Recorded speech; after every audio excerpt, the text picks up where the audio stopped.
जय श्री कृष्ण। नमस्कार दर्शक बंधु, माधव पवित्रवाणी राशिफल कार्यक्रम में आपण मानक स्वागत करुचे मो ट्यारे रीडर। प्रिय दर्शक बंधु, आज मु आपण मानक कहबी 12टी राशि राशिफल संपर्क में प्रथम मेष राशि ठारू आरंभ करी मीन राशि पर्यंत। ता पूर्व मोर प्रिय दर्शक बंधु आसंतु जानिबा आज दिनचर्चा कार्यक्रम संपर्क में। आज पंचग्रह कूट शेष माघ मास बा जानुआरी मास 20 तारिख मंगलवार। आज द्वितीय 50 दंड 20 रात्रि 2:34 पर्यंत। आज श्रवण नक्षत्र 17 दंड 52 दिवा गोटाए 35 मिनिट पर्यंत। आज अश्लोक जोग, आज बाळवकरण। तेणु आज घातचंद्र कहले मिथुन राशि और मीन राशि घातचंद्र। आज जन्म होता शिशुर मकर राशि, वैश्य मतांतर रे शूद्रवर्ण देवगण। दिवा गोटाए 35 मिनिट पर राक्षसगण, रात्रि गोटाए 50 मिनिट पर कुंभ राशि, शूद्र मतांतर रे वैश्यवर्ण राक्षसगण। आज मृत्यु व्यक्तिर 2 पाद पुष्कर दोष, रात्रि 2:34 मिनिट पर 1 पाद पुष्कर दोष। फल पशु और कृषि संतान हानि। होमादि शांति, अन्न वस्त्र स्वर्ण कंडूल मासदन और कांस्य पात्र दान। आज द्वितीय श्राद्ध। आज निषिद्ध खाद्य कहले बोईती कखारू भोजन निषेध। विविध कार्यक्रम मन रखंतु शरण। आज धर्मकृत्य कहले अद्य द्वितीय चंद्र दर्शन, पूजा और अग्निदान। आज अशुभ बेला 12 बेला कहले दिवा 8टा पर एवं 9:34 मिनिट पर 9:34 मिनिट मध्य। काल बेला कहले दिवा 1:45 मिनिट पर 3:20 मिनिट मध्य। काल रात्रि कहले 6:58 मिनिट पर 8:32 मिनिट मध्य। आज शुभ बेला अमृत जोग को ध्यान दिंतु। दिवा 8:50 मिनिट पर 11:14 मिनिट मध्य। 1:38 मिनिट पर 3:14 मिनिट मध्य। दिवा 4:28 मिनिट पर 5:25 मिनिट मध्य। 6:03 मिनिट मध्य। रात्रि 8:36 मिनिट पर। प्रिय दर्शक बंधु, ये थिला आज दिनचर्चा कार्यक्रम संपर्क में संक्षेप वार्ता आपण मानकू। एबे आसंतु आमे कार्ड माध्यम 12टी कार्ड संग्रह करबा। एई 12टी कार्ड रे 12टी राशि संपर्क में आमे संक्षेप में जानिबा आ देखिबा कोन आसुची मोर प्रिय 12टी राशि व्यक्ति मान को भाग्य रे। जय श्री कृष्ण। कोन आसुची जानुआरी 20 तारिख मंगलवार 12टी राशि व्यक्ति मान को भाग्य रे। प्रथमे मेष राशि। जय श्री कृष्ण।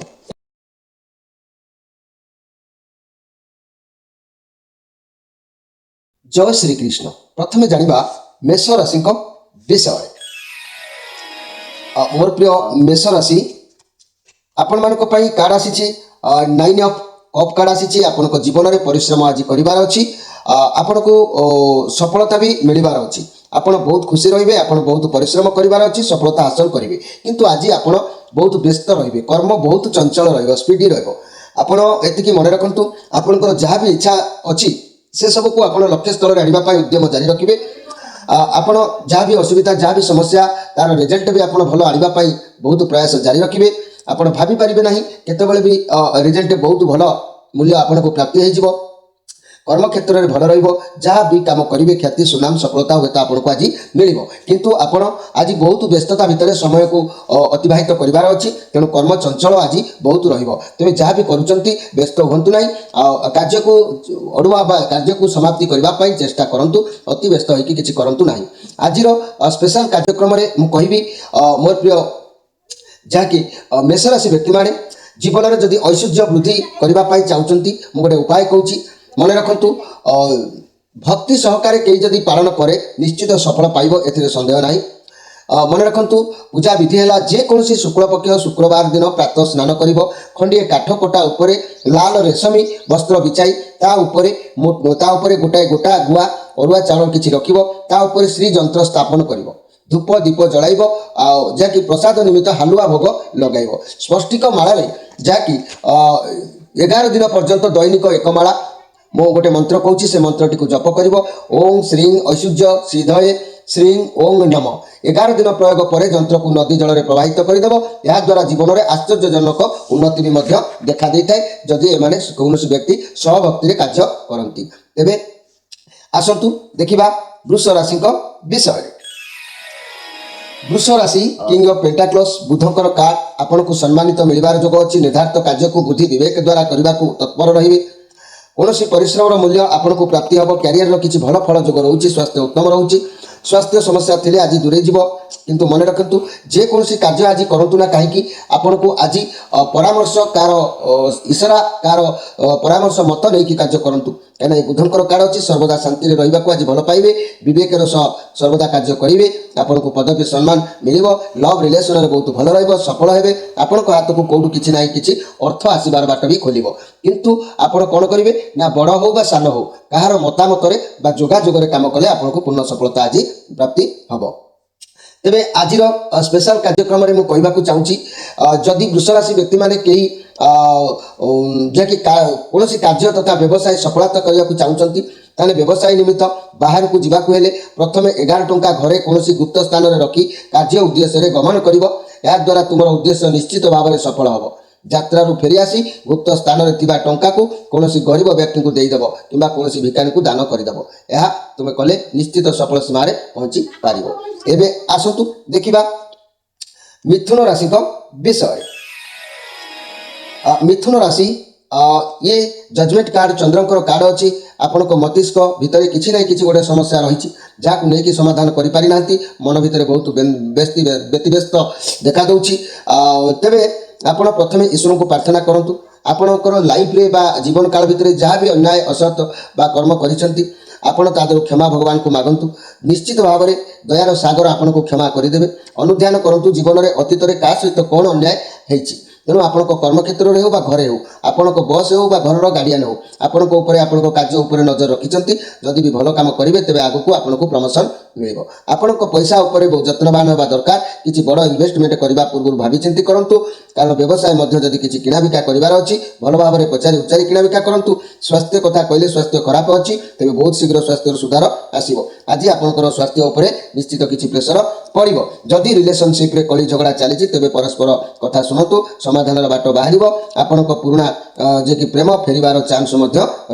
तेरे मोर प्रिय मिथुन राशि व्यक्ति मैंने आज निज शरीर को जत्न भाव में नियंतु शरीर प्रति आप आज ध्यान संपूर्ण रखु आज स्पेशल कार्यक्रम में मुझे चाहूँगी मोर प्रिय मिथुन राशि व्यक्ति मैंने व्यवसाय बाकी धन असूल जदि होना जदि आप व्यवसाय करुले बाकी दे से धन को असन कर मन रखु जिते कारोबार टंका पैसा किंबा द्रव्य उधार बा दि जाए किंबा करज देथिबा टंका आदे हेबार संभावना न थाए तेबे यही उपायटी आपण माने निश्चित करंतु कोनोसी शुक्ल पक्ष अष्टमी तिथि रे केतेक सफा तुला किनि आनी 4 गोटी बलिता करंतु सेही बलिता जाकी एक से बलिता को दिन में ठाकुर स्थान में रखी दिंतु बलिता करके संध्या बेलू 4टी मुख दीप गोटे आणतु ता भितर सोरिष तेल दे तुला बलिता रखी जाड़ एवं जलुवा दीप को लेकिन कौन 4 चकी रास्ता उपर रखी आसब 4 चकी रास्तार सुविधा नथिले कौन निर्जन स्थान में एक चखड़ी में प्लस चिन्ह गोटे देकी दीपटी दीपटी को रखिब दीप तथा घर को फेरिबा समय लुहा छुंची द्वारा निजर अनामिका आंगुली को टिपरे एमती धरिकी टिके फोड़ीदेवे आ फोड़ीदेवा परे जो मन रखु ये जो टिपरे फोड़ीदे किसी रक्त बाहर से रक्त को से दीप उपर पकईदेवे जे जो व्यक्ति को तुम्हें उधार देता नाम मन मन 3 थर उच्चारण कर पछ को न नाई घर को फेरी आसब यही प्रति माने प्रक्रिया द्वारा तुम धन तुम्हें फेरस्त निश्चित भाव में पाइब ए उपाय को करके थरे देखंतु जानि परिबे एबे आसंतु देखिबा कर्कट राशि विषय कर्कट राशि 3 ऑफ कप लाइफ रे आज आपण अनेक भाव प्रवणता रहिबे पार्टनर बा मित्र बा सांग बा बंधु मान सहित किसी उपभोग एंजॉय करने को चाहिए आपन को खुशी खबर मिलबार अच्छी सफलता भी मिलबार अच्छी खुशी रे सांग मान सहित पार्टी करवा उचित भी अच्छी कारण मनीष जीवन में अनेक उतान पतन भितर गति करें तेज केवे केवे जदि एंजॉय करार मनोभाव आसूची ताले करंतु आज सांग बंधु प्रिय मित्र पड़िशा काहारी सहित आज मन मिलन हम आ मन भी आपंकर खुशी रही भी शुभ खबर प्राप्ति होबार जोग भी कारी देखा दूची आज स्पेशल कार्यक्रम में मन रखु मोर प्रिय कर्कट राशि जदि व्यवसाय वृद्धि करने को चाहते केतेक जदि व्यवसाय बंधु अच्छा से अनेक परिश्रम कले कारोबार में उन्नति देखिपार ना बरं क्षति होची तेबे से निम्न जो उपाय कहबी से विषम परिस्थिति रक्षा पाई उपायटी मन रखु प्रत्येक मंगलवार दिन स्नान पर 11टी अश्वत्थ पत्र आनी ताकू गंगा जल में पोछि देई ता उपरे रक्त चंदन घोरा डालिंब काठी द्वारा प्रत्येक पत्र उपरे 4 थर राम राम लिखिब ସେହି ଲେଖାପତ୍ରକୁ 11ଟି ନେଇକି କୌଣସି ହନୁମାନ ମନ୍ଦିରରେ ଅର୍ପଣ କରିଦେବ। ପ୍ରତ୍ୟେକ ମଙ୍ଗଳବାର ଅଖଣ୍ଡିତ କଞ୍ଚାପତ୍ର ଆଣି ଏହି ବିଧାନରେ ପ୍ରୟୋଗ କରିବ। ଯେ ପର୍ଯ୍ୟନ୍ତ ତୁମ ବ୍ୟବସାୟରେ ଉନ୍ନତି ନ ଆସିଛି ସେ ପର୍ଯ୍ୟନ୍ତ ଉପରୋକ୍ତ ଉପାୟ କରୁଥିବ। ପ୍ରତ୍ୟେକ ମଙ୍ଗଳବାର ସ୍ନାନ ସାରି ପ୍ରଭାତରୁ ଏହି ପ୍ରୟୋଗ କରିବ। ମନ୍ଦିରରେ ପତ୍ର ଦେବା ପରେ ଘରକୁ ଆସିବା ପରେ ପଛକୁ ପଦାକୁ ଫେରି ଚାହିଁବ ନାହିଁ। ଏହି ଉପାୟ କଲେ ମଧ୍ୟ ବ୍ୟବସାୟର ବୃଦ୍ଧି ନିଶ୍ଚିତ ଭାବରେ ହୋଇଥାଏ। ଏବେ ଆସନ୍ତୁ ଦେଖିବା ସିଂହ ରାଶିଙ୍କ ବିଷୟ। ସିଂହ ରାଶି ପେଜ୍ ଅଫ୍ କପ୍। ଟ୍ୟାଲେଣ୍ଟ ଅଛନ୍ତି ଆପଣ, ବହୁତ କ୍ଷମତା ସାହସ ଖାତିର ବି ଆପଣଙ୍କର ରହୁଛି। କୌଣସି କାମ ଶିଖିବା କିମ୍ବା କୌଣସି କଥାକୁ ନେଇକି ମନସ୍ତାପ କରିବା, ଆପଣ ଯେଉଁ କାମ କରିବେ ଭାବିଚିନ୍ତି କରିବେ ନାହିଁ, ଯାହାଦ୍ୱାରା କ୍ଷତି ହୋଇପାରେ। ଟିକେ ଯତ୍ନହୀନ ରହୁଛନ୍ତି, ଚଞ୍ଚଳତା ସ୍ଥିରତା ମନ ଭିତରେ ନାହିଁ। ଆପଣ ପ୍ରଥମେ ପ୍ରତ୍ୟେକ କାର୍ଯ୍ୟକୁ ଶିଖନ୍ତୁ, ଶିଖିକି କାର୍ଯ୍ୟ କରନ୍ତୁ, କାର୍ଯ୍ୟରେ ସଫଳତା ଅବଶ୍ୟ ମିଳିବ। ଯଦି ବି କୌଣସି ନୂଆ କାର୍ଯ୍ୟ କରୁଛନ୍ତି ଭାବିଚିନ୍ତି କରନ୍ତୁ। ତାହା ନୂଆ ରିଲେସନ୍ ହେଉ କିମ୍ବା ନୂଆ ସାଙ୍ଗ ହେଉ, ନୂଆ ବ୍ୟବସାୟ ହେଉ, ନୂଆ ନଚେତ୍ ବଡ଼ମାନଙ୍କର ମତାମତ ନେଇକି କରନ୍ତୁ। ତା ନହେଲେ ଜୀବନରେ ଏମିତି ଠୁକଲ ପାଇବ ଆଉ କେବେ ବି ଭୁଲି ପାରିବ ନାହିଁ। ଏବେ ଆସନ୍ତୁ ମୁଁ ଆଜିର ସ୍ପେଶାଲ କାର୍ଯ୍ୟକ୍ରମରେ କହିବି ଯେ କି ଆର୍ଥିକ ସଫଳତା ନିମିତ୍ତ ମୋର ପ୍ରିୟ ସିଂହ ରାଶି ବ୍ୟକ୍ତିମାନଙ୍କ ନିମନ୍ତେ ଶୁକ୍ଳ ପକ୍ଷର ପ୍ରଥମ ଶୁକ୍ରବାର ଦିନ ସ୍ନାନ ପରେ ଶୃଙ୍ଗାରହାର ଫୁଲ 9 ଗୋଟି ଓ ଗୋଲାପୀ ଫୁଲ 9 ଗୋଟି ସଂଗ୍ରହ କରି ଏକ ନୂଆ ଲାଲ କପଡ଼ାରେ ରଖି ଧୂପ ଦୀପ ଦିଅନ୍ତୁ। ତାପରେ ସ୍ପଷ୍ଟିକ ମାଳାରେ ଓଁ ଲକ୍ଷ୍ମୀ ନାରାୟଣ ନମ ମନ୍ତ୍ରକୁ ଏକ ମାଳା ଅର୍ଥାତ୍ 108 ବାର ଜପ କରନ୍ତୁ। ଜପ ପରେ ଉକ୍ତ କପଡ଼ାରେ ଫୁଲକୁ ପୁଟୁଳି ବାନ୍ଧି ତୁମର ଧନ ରହୁଥିବା ସ୍ଥାନରେ ରଖନ୍ତୁ। ପ୍ରତ୍ୟେକ ମାସ ଏହି ଉପାୟ 1 ବର୍ଷ ପର୍ଯ୍ୟନ୍ତ କରିବାକୁ ହେବ। ଆଉ ଯାହାକି ଚୁଆ ପୋଟଳି ରଖି ପୁରୁଣା ପୋଟଳିକୁ ନୂଆ ପୋଟଳି ରଖି ପୁରୁଣା ପୋଟଳିକୁ ନଦୀ କିମ୍ବା ପୁଷ୍କରଣୀରେ ଭସାଇ ଦେବ। ଏହି ଉପାୟ କଲେ ମଧ୍ୟ ଆପଣଙ୍କର ଆର୍ଥିକ ସଫଳତା ମଧ୍ୟ ପରିବର୍ତ୍ତନ ହୋଇଥାଏ। ଏବେ ଆସନ୍ତୁ ଦେଖିବା କନ୍ୟା ରାଶିଙ୍କ ବିଷୟରେ। କନ୍ୟା ରାଶି ଦ ମ୍ୟାଜିସିଆନ୍ କାର୍ଡ। ଆପଣ କଠିନ ପରିଶ୍ରମ ଆଜି କରିବେ, ଯାହା ଚାହିଁବେ ଆପଣ କରିବାକୁ ଉଦ୍ୟମ କରିବେ ତାହା କରିପାରିବେ, ଏନର୍ଜି ରହିବେ, ଆପଣଙ୍କୁ ସଫଳତା ମିଳିବ। ଆପଣଙ୍କ ସ୍ୱପ୍ନ ଯାହା ଥିଲା ଠିକ୍ ସମୟ ତାକୁ ବାସ୍ତବରେ ପରିଣତ କରିପାରିବେ। ଆପଣ ନିଜକୁ ଭଗବାନଙ୍କ ପାଖରେ ସମର୍ପଣ କରିଦିଅନ୍ତୁ, କାହାରି କଥା ଭାବନ୍ତୁ ନାହିଁ, କାରଣ ଆଜି ଆପଣଙ୍କ ପାଖରେ ବହୁତ ସମ୍ବଳ ରହିବ।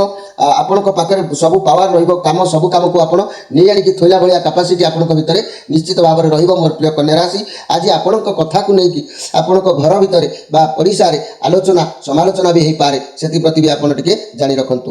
ଆଜିର ଯଦି ମୁଁ କହିବି ଆଜିର ସ୍ପେଶାଲ କାର୍ଯ୍ୟକ୍ରମରେ ଆପଣମାନେ ମନେ ରଖନ୍ତୁ ମୋର ପ୍ରିୟ ଯାହାକି କନ୍ୟା ରାଶିର ବ୍ୟକ୍ତିମାନେ, ଆପଣଙ୍କ ଜୀବନରେ ଯଦି ବ୍ୟବସାୟର ଉନ୍ନତି କରିବାକୁ ଚାହୁଁଛନ୍ତି ପ୍ରତ୍ୟେକ ସୋମବାର ଦିନ ଶିବଙ୍କୁ ପୂଜା କରି ତାଙ୍କ ଉପରେ କ୍ଷୀର ଜଳ ଢାଳନ୍ତୁ। ରୁଦ୍ରାକ୍ଷ ମାଳାରେ ଏହି ମନ୍ତ୍ରକୁ ଓଁ ସୋମେଶ୍ୱରାୟ ନମ 1 ମାଳା ଜପ କରିବ।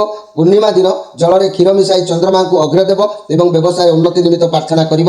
ଏହି ପ୍ରକ୍ରିୟା 1 ବର୍ଷ ପର୍ଯ୍ୟନ୍ତ ଚାଲୁ ରଖନ୍ତୁ। ଏହି ଉପାୟରେ ମଧ୍ୟ ଚମତ୍କାର ନିଶ୍ଚିତ ଉପଲବ୍ଧ କରିପାରିବେ। ଏବେ ଆସନ୍ତୁ ଦେଖିବା ଯେ କି ତୁଳା ରାଶିଙ୍କ ବିଷୟରେ। ମୋର ପ୍ରିୟ ତୁଳା ରାଶି, ଆପଣଙ୍କ ପାଇଁ କାର୍ଡ ଆସିଛି ଯେ କି ace of pentacles. Ace of pentacles card ଆସିଛି, ପଜିଟିଭ୍ କାର୍ଡ ଅଛି। ଆପଣଙ୍କ ଲାଇଫରେ ସବୁ କ୍ଷେତ୍ରରେ ସ୍ଥିରତା ଦେଖାଦେଲେ ବି ମଧ୍ୟ ଯେଉଁ କାମ କରିବାକୁ ଚାହିଁବେ ତାହା ଆଗକୁ ବାଟ ଖୋଲିବାର କିନ୍ତୁ ଅଛି। ହେଲେ ଆପଣ ଯାହା କରିବେ ସଫଳତା ମିଳିବ, କିନ୍ତୁ କୌଣସି ବ୍ୟକ୍ତିଙ୍କ ଠାରୁ କିଛି ସାହାଯ୍ୟ ପାଇବା ପାଇଁ ଉଦ୍ୟମ ବି ରହିବ। ହେଲେ ଆପଣଙ୍କର କିଛି ଚାଲିଚଳଣି ରଙ୍ଗଢଙ୍ଗ କଥାବାର୍ତ୍ତା ବ୍ୟତିକ୍ରମ କାରଣରୁ ଆଜି ଆପଣ କଳହ ଯୋଗ ହୋଇପାରେ, ଘରେ କୌଣସି କଥାକୁ ନେଇକି ଯୁକ୍ତିତର୍କ ହୋଇପାରେ କିମ୍ବା କୌଣସି ମିତ୍ରଙ୍କ ସହିତ ଆପଣ ସାମାନ୍ୟ କଥାରେ ବି ମଧ୍ୟ ବାଦ ବିବାଦ ଟିକେ ଦେଖା ଦେଇପାରେ, ସେଥିପ୍ରତି ଆପଣ ସଜାଗ ରହିବେ। ଆଜିର ସ୍ପେଶାଲ କାର୍ଯ୍ୟକ୍ରମରେ ମୁଁ କହିବି ବାସ୍ତୁ ଦୋଷର ଦୂର କରିବା ଉପାୟ। ଯଦି ଗୃହର ମୁଖ୍ୟ ଦ୍ୱାର ବାସ୍ତୁ ଦୋଷର ଦୂଷିତ, ଏହା ଗୃହସ୍ୱାମୀଙ୍କ ନିମିତ୍ତ ବହୁ କ୍ଷତିକାରକ ହୋଇଥାଏ। ତେବେ ଏଥିପାଇଁ ବେଙ୍ଗଲ ସୁଇ ନିୟମ ଅନୁଯାୟୀ ଛଡ଼ିବାଲା ପବନ ଘଣ୍ଟି ଲଗାଇବ, ଯେପରିକି ଗୃହକୁ ପ୍ରବେଶ କରିବା ମାତ୍ରେ ଘଣ୍ଟି ବାଜିବ, ଦେହରେ ବାଜି ମଧୁର ଧ୍ୱନି ଶୁଣାଯିବ ଏବଂ ଗୃହକୁ ନେଗେଟିଭ ଫୋର୍ସ ନିଶ୍ଚିତ ଆସିବା କମ୍ ହେଇଯିବ। ତେବେ ମୋର ପ୍ରିୟ ଯାହାକି ତୁଳା ରାଶିର ବ୍ୟକ୍ତିମାନେ ଏ କଥାକୁ ଆପଣମାନେ ଜାଣି ରଖନ୍ତୁ। ଏବେ ଆସନ୍ତୁ ଦେଖିବା ବିଛା ରାଶିଙ୍କ ବିଷୟରେ। ବିଛା ରାଶି ଏସ୍ ଅଫ୍ କପ୍। ଆପଣଙ୍କ ସାଥିରେ ଆଜି ଭଗବାନଙ୍କର ଆଶୀର୍ବାଦ ରହୁଛି। କୌଣସି ନୂଆ ସମ୍ପର୍କ ଆରମ୍ଭ କରନ୍ତୁ, ନୂଆ ବ୍ୟବସାୟ ଆରମ୍ଭ କରନ୍ତୁ, ସର୍ବଦା ଭଗବାନ ଆପଣଙ୍କୁ ଆଜି ପୂର୍ଣ୍ଣ ଆଶୀର୍ବାଦ ପ୍ରଦାନ କରିବେ। ତେବେ ଆପଣଙ୍କ କାର୍ଯ୍ୟରେ କୌଣସି ବାଧା କି ଖରାପ ନଜର ଲାଗିବ ନାହିଁ। ଆପଣ ଯେକୌଣସି କାର୍ଯ୍ୟ ଆଜି ଶୁଭାରମ୍ଭ କରନ୍ତୁ ନା କାହିଁକି ଆପଣଙ୍କୁ ସଫଳତା ମିଳିବ। ବହୁତ ଭଲ ଦିନ ଅଛି, ପଜିଟିଭ୍ କାର୍ଡ ଅଛି, କୌଣସି ନୂଆ ଶୁଭାରମ୍ଭ କରିବାର ଯୋଗ ଆଜି ଦେଖାଉଛି। ଆପଣଙ୍କ ମନରେ କୌଣସି କଥାକୁ ନେଇକି ବହୁତ ଉତ୍ସାହିତ ରହିବେ, ବହୁତ ଖୁସି ବି ମଧ୍ୟ ରହିବେ। ଆଜିର ସ୍ପେଶାଲ କାର୍ଯ୍ୟକ୍ରମରେ ମୋର ପ୍ରିୟ ବିଛା ରାଶି ବ୍ୟକ୍ତିମାନେ ଧ୍ୟାନ ଦିଅନ୍ତୁ। ରାତ୍ରିରେ ଯଦି ଦୁଃସ୍ୱପ୍ନ ଦେଖୁଛନ୍ତି, ସ୍ୱପ୍ନକୁ ଦୂର କରିବା ପାଇଁ ମୁଁ ଏକ ଉପାୟ କହୁଛି। ଦୈନିକ ରାତିରେ ଯେଉଁ ଦିଗକୁ ମୁଣ୍ଡ ରଖି ଶୋଉଥିବେ ସେ ଦିଗକୁ ବଦଳାଇ ଦେଇ ଶୋଇବେ। ଶୋଇବା ବେଳେ ଗୋଟିଏ ଲୋଟାରେ ଜଳ ରଖି ରାତିରେ ଶୁଅନ୍ତୁ। ଆଉ ସକାଳୁ ଉଠିକି ଉକ୍ତ ଜଳକୁ ନେଇକି ଗୋଲାପୀ ଗଛ କିମ୍ବା ଅନ୍ୟ କୌଣସି କଣ୍ଟା ଗଛ ମୂଳରେ ଢାଳନ୍ତୁ। ଜଳ ଢାଳିବା ପୂର୍ବରୁ ମାଧବ ମାଧବ 11 ଥର କହି ପ୍ରଣାମ କରି ଢାଳନ୍ତୁ। ଦେଖିବେ ଦୁଃସ୍ୱପ୍ନ ଦୋଷ ସମ୍ପୂର୍ଣ୍ଣ ଭାବରେ ଦୂରୀଭୂତ ହୋଇଯିବ। ଏବେ ଆସନ୍ତୁ ଦେଖିବା ଧନୁ ରାଶିଙ୍କ ବିଷୟରେ। ଧନୁ ରାଶି ପେଜ୍ ଅଫ୍ ସୋର୍ସ। ଆପଣ ଆଜି ଟିକେ ସାବଧାନରେ ରହିବାର ଅଛି, ଧୈର୍ଯ୍ୟର ରହିବାର ଅଛି। କିଛି କରିବା ପୂର୍ବରୁ ଭାବିଚିନ୍ତି କାର୍ଯ୍ୟ କରନ୍ତୁ। କାହାରି ସହିତ ପାଟିତୁଣ୍ଡ କଳିଝଗଡ଼ା ଆଜି କରନ୍ତୁ ନାହିଁ। ଆଜି ଆପଣ କାମରେ ଏମିତି କିଛି କହିଦେଇପାରନ୍ତି ଯାହା ପୁଣି ପଛରେ ତାକୁ ଭାବିବାକୁ ପଡ଼ିପାରେ। ଏଣୁ ଏସବୁରୁ ଆଜି ଦୂରେଇ ରୁହନ୍ତୁ। କୌଣସି ଯୋଜନାବଦ୍ଧ ମଧ୍ୟ ରହିପାରନ୍ତି। ଲଭ୍ ରିଲେସନରେ ଅଯଥା ଯୁକ୍ତିତର୍କ ହୋଇପାରେ। ସିଙ୍ଗଲ ଥିବା ବ୍ୟକ୍ତିମାନଙ୍କ ପାଇଁ ଆଜିର ସମୟ ଠିକ୍ ନାହିଁ। ମନି କ୍ୟାରିୟର କ୍ଷେତ୍ରରେ ସଫଳତା ମିଳିବ। ଆଉ ଚାକିରି କିମ୍ବା ଇଣ୍ଟରଭ୍ୟୁ ଫଳାଫଳକୁ ଅପେକ୍ଷା କରିଥିବା ବ୍ୟକ୍ତିମାନେ ଭଲ ଅବଶ୍ୟ ରହିବ, କିନ୍ତୁ ଟିକେ ଡେରିରେ ରହିବ। ଫାଇନାନ୍ସିଆଲ କ୍ଷେତ୍ରରେ ଟିକେ କେୟାରଫୁଲ୍ ରୁହନ୍ତୁ ମୋର ପ୍ରିୟ ଧନୁ ରାଶିର ବ୍ୟକ୍ତିମାନେ। ଯଦି କେୟାରଫୁଲ୍ ଆପଣ ଆଜି ନ ରହିବେ ତାହେଲେ ବ୍ୟୟ ଯୋଗ ଅଧିକ ଖର୍ଚ୍ଚ ହେବା, ଅଧିକ ସମୟ ନଷ୍ଟ ହେବା, ଅର୍ଥ ବ୍ୟୟ ହେବା, ଅର୍ଥ ହଜିଯିବା, ଏମିତି କିଛି ପ୍ରୋଗ୍ରାମ ଆପଣଙ୍କର ହେବାର ଯୋଗ ଦେଖାଦେଉଛି। ସେଥିପ୍ରତି ଆପଣ ଟିକେ ସଜାଗ ରୁହନ୍ତୁ। ଆଜିର ସ୍ପେଶାଲ କାର୍ଯ୍ୟକ୍ରମରେ ମନେ ରଖନ୍ତୁ ମୋର ପ୍ରିୟ ଧନୁ ରାଶିର ବ୍ୟକ୍ତିମାନେ, ଯଦି ମୁଁ କହିବି ଏଇ ଧନୁ ରାଶିର ବ୍ୟକ୍ତିମାନଙ୍କ ପାଇଁ ଭୟଙ୍କର ରୋଗ ଯଦି ଆପଣଙ୍କ ଦେହରେ କିଛି ଲାଗି ରହୁଛି, ଯଦି ନିଜେ କିମ୍ବା ପରିବାରର କେହି ସଦସ୍ୟ ଭୟଙ୍କର ରୋଗରେ ପୀଡ଼ିତ ହୋଇଛନ୍ତି, ଯେକୌଣସି ପ୍ରକାର ଔଷଧ ସେବନ କଲେ ମଧ୍ୟ ରୋଗ କମୁନାହିଁ, ତେବେ ଔଷଧ ଖାଇବା ସଙ୍ଗେ ସଙ୍ଗେ ମୁଁ ଯେଉଁ ଉପାୟଟି କହୁଛି ତାହା କରନ୍ତୁ, ରୋଗ ଶୀଘ୍ର ମୁକ୍ତି ହୋଇଯିବ। ରୋଗୀର ମୁଣ୍ଡ ଉପରେ ରୂପା ପାତ୍ରରେ ଗଙ୍ଗା ଜଳ ରଖି ତା ଭିତରେ ଜାଫ୍ରାନୀ କେଶର 4 ପାଖୁଡ଼ା ପକାଇ ଢାଙ୍କି ରଖିଲେ ଶୀଘ୍ର ସଫଳ ମିଳିଥାଏ। ଏହା କରନ୍ତୁ, ନିଶ୍ଚିତ ଆପଣଙ୍କର ଔଷଧ କାମ କରିବ, ଆଉ ରୋଗ ମଧ୍ୟ ଆରୋଗ୍ୟ ହେବାକୁ ଲାଗିବ। ଏବେ ଆସନ୍ତୁ ଦେଖିବା ମକର ରାଶିଙ୍କ ବିଷୟରେ। ମକର ରାଶି ଏମ୍ପରର କାର୍ଡ, ଦ ଏମ୍ପରର କାର୍ଡ ରାହୁଙ୍କର ଅଛି। ଆପଣଙ୍କର କିଛି ପରିଶ୍ରମ କରିବେ, ଆପଣ ପରିଶ୍ରମ କରିବା ଦ୍ୱାରା ଯାହାକି ଆପଣଙ୍କର ଇଚ୍ଛା ଈଶ୍ୱର ପୂରଣ କରିବେ। କାରଣ ଆପଣଙ୍କ ପାଖରେ ବହୁତ ଦକ୍ଷତା ଅଛି, କ୍ଷମତା ଅଛି। ଆଜି ସବୁ କାମ କରିପାରିବେ, ଯାହାକି ସୁଖ ସମ୍ମାନ ସେଥିପାଇଁ ଆପଣଙ୍କୁ ପ୍ରାପ୍ତି ହେବ। ଆପଣଙ୍କର ଲକ୍ଷ୍ୟସ୍ଥଳରେ ଆପଣ ପହଞ୍ଚି ପାରିବେ। ଆଜିର ସ୍ପେଶାଲ କାର୍ଯ୍ୟକ୍ରମରେ କହିବି, ମାନସିକ ଅଶାନ୍ତି ଉତ୍ତେଜନା ଯଦି ଆପଣଙ୍କ ଭିତରେ ଲାଗି ରହୁଛି ମୋର ପ୍ରିୟ ମକର ରାଶିର ବ୍ୟକ୍ତିମାନେ, ତାହେଲେ ମନେ ରଖନ୍ତୁ ଦୈନିକ ରାତିରେ ଶୋଇଲା ବେଳେ ପୂର୍ବ ଦିଗକୁ ମୁଣ୍ଡ ରଖି ଶୋଇବ। ନିଜର ବ୍ୟବସାୟ ସ୍ଥଳରେ 2 କିଲୋ ଫିଟିକିରି କୌଣସି ପାତ୍ରରେ ରଖି ପାତ୍ର ମୁହଁ ଖୋଲା କରି ତୁମ ବ୍ୟବସାୟ ସ୍ଥଳରେ ରଖିବ। ଯଦି ଘରେ ଅଶାନ୍ତି ଦେଖାଦେଉଥାଏ, ଏକ ଲାଲ ରଙ୍ଗର ମାଟି ହାଣ୍ଡି ଭିତରେ 3 କିଲୋଗ୍ରାମ ଲୁଣ, ଖାଇବା ଲୁଣ ରଖି ତୁମ ଶୋଇବା ଘରେ ରଖିବ, ସମସ୍ୟା ସମାଧାନ ହେବ। ଯଦି ଲାଲ ରଙ୍ଗର ମାଟି ହାଣ୍ଡି ନ ପାଇଲେ ତେବେ ଜଗନ୍ନାଥଙ୍କ କୁଡ଼ୁଆ ହାଣ୍ଡି ଆଣି ତାକୁ ଧୋଇ ସଫା କରି ତା ଭିତରେ ଲୁଣ ରଖିବ। ତେବେ ଦେଖିବେ ଏହା ଆପଣଙ୍କ ପାଇଁ ବହୁତ ଲାଭଦାୟକ ନିଶ୍ଚିତ ରହିବ। ଏବେ ଆସନ୍ତୁ ଦେଖିବା ଯେ କି କୁମ୍ଭ ରାଶିଙ୍କ ବିଷୟରେ। କୁମ୍ଭ ରାଶି 5 ଅଫ୍ କପ୍। ଆପଣଙ୍କ ଲାଇଫରେ ଅନେକ ସମସ୍ୟା ଦେଖାଦେଉଛି, ଅନେକ କଷ୍ଟ ଦୁଃଖ ଭିତରେ ଆପଣଙ୍କର ଜୀବନ ଅତିବାହିତ ହେବାକୁ ଲାଗୁଛି। ଆପଣ ପ୍ରାୟ କିଛି ଦେଖୁଛନ୍ତି, କିଛି ଦେଖୁନାହାନ୍ତି। ଆପଣ ଲାଇଫରେ କିଛି ନାହିଁ, ସବୁ ସରିଗଲାଣି, ଆଉ ଉଠିପାରିବେ ନାହିଁ, ଆଗକୁ ଚାଲିପାରିବେ ନାହିଁ। ଭଗବାନ ଯାହା କରନ୍ତି ପ୍ରାଣୀର ମଙ୍ଗଳ ପାଇଁ। ଆପଣ ଏହି କଷ୍ଟରୁ ବାହାରନ୍ତୁ, ଦେଖିବେ ନିଶ୍ଚିତ ଆପଣଙ୍କ ପାଇଁ ରାସ୍ତା ଭଲ ଉନ୍ମୁକ୍ତ ଅଛି। ଆପଣଙ୍କ ଉପରେ ଯେହେତୁ କିଛି କୁପ୍ରଭାବର ନଜର ଲାଗିଛି, ଆଉ କିଛିଟା ଦିନ ଅପେକ୍ଷା କରିବାକୁ ପଡ଼ିବ। ନେଗେଟିଭ୍ କାର୍ଡ ଆସିଛି। କଷ୍ଟ ସହିଲେ କୃଷ୍ଣ ମିଳନ୍ତି। ସାହସ ରଖନ୍ତୁ, ଧୈର୍ଯ୍ୟ ରଖନ୍ତୁ, ଦେଖିବେ ଆପଣ ସବୁ ଧୀରେ ଧୀରେ ସବୁ ଠିକଠାକ୍ ହେଇଯିବ। ଆଜି ଆପଣ ଶତ୍ରୁମାନେ ଆପଣଙ୍କର ଅଯଥାରେ ଶତ୍ରୁମାନଙ୍କ ପ୍ରତି ଆପଣଙ୍କର ଭୟ ରହିବ। ଆପଣ ଶତ୍ରୁମାନଙ୍କୁ ଦେଖିବା ମାତ୍ରେ ମଥା ତଳକୁ କରିବାକୁ ବାଧ୍ୟ ହୋଇପାରନ୍ତି। ତେଣୁ ଆଜି ଟିକେ ସଜାଗ ରୁହନ୍ତୁ। ଆଜିର ସ୍ପେଶାଲ କାର୍ଯ୍ୟକ୍ରମରେ ମୁଁ କହିବାକୁ ଚାହୁଁଛି ମୋର ପ୍ରିୟ କୁମ୍ଭ ରାଶିର ବ୍ୟକ୍ତିମାନେ, ଯଦି ଆପଣ ରାତିରେ ଦୁଃସ୍ୱପ୍ନ ଦେଖୁଛନ୍ତି, ଯଦି ରାତିରେ ଆପଣ କୌଣସି ଦୁଃସ୍ୱପ୍ନ ଦେଖୁଛନ୍ତି, ତାହେଲେ ଦୈନିକ ରାତିରେ ଯେଉଁ ଦିଗକୁ ମୁଣ୍ଡ ରଖି ଶୋଉଛନ୍ତି ସେ ଦିଗ ବଦଳାଇ ଦିଅନ୍ତୁ। ଆଉ ଶୋଇଲା ବେଳେ ଗୋଟିଏ ଲୋଟା ଜଳରେ ପାଣି ରଖି ଶୁଅନ୍ତୁ। ସକାଳୁ ଉଠି ଉକ୍ତ ଜଳକୁ ନେଇକି ଗୋଲାପୀ କିମ୍ବା କୌଣସି ଏକ କଣ୍ଟା ଗଛ ମୂଳରେ ଢାଳନ୍ତୁ। ଜଳ ଢାଳିବା ପୂର୍ବରୁ ମାଧବ ମାଧବ ମାଧବ 11 ଥର କହିକି ପ୍ରଣାମ କରିକି ଜଳ ଢାଳି ଦିଅନ୍ତୁ। ଦେଖିବେ ଆପଣଙ୍କର ଦୁଃସ୍ୱପ୍ନ ଦୋଷ ନିଶ୍ଚିତ ଭାବରେ ଦୂର ହୋଇଯିବ। ଏବେ ଆସନ୍ତୁ ଦେଖିବା ମୀନ ରାଶିଙ୍କ ବିଷୟରେ। ମୀନ ରାଶି ଆପଣମାନଙ୍କ ପାଇଁ କାର୍ଡ ଆସିଛି 5 ଅଫ୍ ପେଣ୍ଟାକ୍ଲସ୍। ଆପଣଙ୍କ ହାତରୁ ଅର୍ଥ କୌଣସି ସ୍ୱାସ୍ଥ୍ୟର ସମସ୍ୟା ପାଇଁ ଖର୍ଚ୍ଚ ହୋଇପାରେ। ଆଜି ଚିନ୍ତାଗ୍ରସ୍ତ ରହିପାରନ୍ତି, ଉଦାସୀନ ରହିପାରନ୍ତି, ସ୍ୱାସ୍ଥ୍ୟ ସମସ୍ୟାକୁ ନେଇକି ହେଉ କିମ୍ବା ଅର୍ଥର ଅଭାବକୁ ନେଇକି ହେଉ। ମନ ଟିକେ ଦୁଃଖ ଆଜି ରହିବ। ହେଲେ ବି ସୁଦ୍ଧା ଆପଣ ମନ କଷ୍ଟ କରନ୍ତୁ ନାହିଁ। ଭଗବାନ ଆପଣଙ୍କର ଦୁଃଖ ଶୁଣୁଛନ୍ତି, ନିଶ୍ଚିତ ଗୁହାରି ଶୁଣିବେ, ଆପଣଙ୍କୁ ପ୍ରାଧାନ୍ୟତା ମିଳିବ। ଈଶ୍ୱର କେବେ ବି କାହାକୁ ହତାଶ କରନ୍ତି ନାହିଁ, ତେଣୁ ଆପଣଙ୍କୁ ମଧ୍ୟ କରିବେ ନାହିଁ। ଆପଣଙ୍କୁ ପ୍ରାଧାନ୍ୟତା ମିଳିବ, ଆଉ କାମରେ ମଧ୍ୟ ପ୍ରଶଂସିତ ହେବେ। ଏନର୍ଜି ମଧ୍ୟ ଆପଣଙ୍କର ଠିକ୍ ବଳେ ବଳେ ଆସିଯିବ। ତେବେ ଆଜିର ସ୍ପେଶାଲ କାର୍ଯ୍ୟକ୍ରମରେ ମୁଁ କହିବାକୁ ଚାହୁଁଛି ମୋର ପ୍ରିୟ ମୀନ ରାଶିର ବ୍ୟକ୍ତିମାନେ, ଯଦି ମାନସିକ ଅଶାନ୍ତି ଓ ଉତ୍ତେଜନା ଦୂର କରିବାକୁ ଚାହୁଁଛନ୍ତି, କରୁଛନ୍ତି। ଦୈନିକ ରାତ୍ରିରେ ଶୋଇଲା ବେଳେ ପୂର୍ବ ଦିଗକୁ ମୁଣ୍ଡ ରଖି ଶୁଅନ୍ତୁ। ନିଜର ବ୍ୟବସାୟ ସ୍ଥଳରେ 2 କିଲୋ ଫିଟିକିରି କୌଣସି ପାତ୍ରରେ ରଖି ପାତ୍ର ମୁହଁ ଖୋଲା କରି ତୁମ ବ୍ୟବସାୟ ସ୍ଥଳରେ ରଖିଦିଅନ୍ତୁ। ଯଦି ଘରେ ଅଶାନ୍ତି ଦେଖାଦେଉଛି ତେବେ ଏକ ଲାଲ ରଙ୍ଗର ମାଟି ହାଣ୍ଡି ଭିତରେ 3 କିଲୋଗ୍ରାମର ଲୁଣ ଖାଇବା ଲୁଣ ରଖି ତୁମ ଶୋଇବା ଘରେ ରଖନ୍ତୁ। ସମସ୍ୟା ସମାଧାନ ହେବ। ଯଦି ଲାଲ ରଙ୍ଗର ମାଟି ହାଣ୍ଡି ନ ମିଳେ ତେବେ ଜଗନ୍ନାଥଙ୍କର କୁଡ଼ୁଆ ହାଣ୍ଡି ଆଣି ତାକୁ ଧୋଇ ସଫା କରି ତା ଭିତରେ ଲୁଣ ରଖନ୍ତୁ। ଦେଖିବେ ଆପଣଙ୍କର ଯେତେ ମାନସିକ ଅଶାନ୍ତି ଅଛି ଓ ଯେତେ ଉତ୍ତେଜନା ଅଛି ସବୁ କିଛି ଦୂର ହୋଇଯିବ। ପ୍ରିୟ ଦର୍ଶକ ବନ୍ଧୁ, ଇଏ ଥିଲା 12ଟି ରାଶି ସମ୍ପର୍କରେ ସଂକ୍ଷେପରେ ବାର୍ତ୍ତା ଆପଣମାନଙ୍କୁ। ଏବଂ ଆଜିର କାର୍ଯ୍ୟକ୍ରମରେ କିଛିଟା ମୁଁ ଏକ୍ସଟ୍ରା କହିଛି ଆପଣମାନଙ୍କୁ। ଯେଉଁମାନେ କାର୍ଯ୍ୟକୁ ଗୁରୁତ୍ୱ ଭାବରେ ବା ଦାୟିତ୍ୱ ଭାବରେ ନେବେ ସେମାନେ ନିଶ୍ଚିତ ସଫଳ ସୀମାରେ ପହଞ୍ଚି ପାରିବେ। ଏଥିରେ ସନ୍ଦେହ କରିବାର କିଛି ନାହିଁ। ପ୍ରିୟ ଦର୍ଶକ ବନ୍ଧୁ, ନମ୍ବର ତ ଦିଆଯାଇଛି। ଯଦି ଆପଣଙ୍କର କିଛି ଯୋଗାଯୋଗରେ ଜାଣିବାକୁ ଚାହୁଁଛନ୍ତି ଆପଣମାନେ କଣ୍ଟାକ୍ଟ କରିପାରିବେ ପ୍ରତ୍ୟେକ ସନ୍ଧ୍ୟା 6ରୁ ରାତି 9 ଭିତରେ। ତେବେ ଆଜି ତ ସମୟ ହୋଇଛି, ଆପଣମାନଙ୍କ ଠାରୁ ବିଦାୟ ନେଇ ରହୁଛି। ନମସ୍କାର।